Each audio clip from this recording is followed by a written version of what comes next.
This is DILO machine for gassing and degassing the SF6 inside the GIS panel. If here all these things are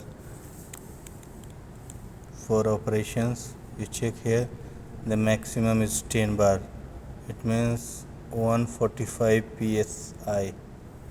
And also you can see the important point here.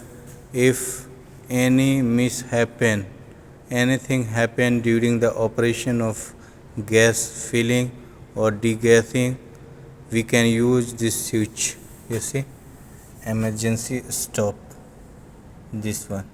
So anybody can push this button after this machine got stop, and we can reduce the damages, or you can say impact. Everything we can reduce, and we can maybe even we can save the people. We can make stop to happen the accident. This is the very important key inside this DILO machine.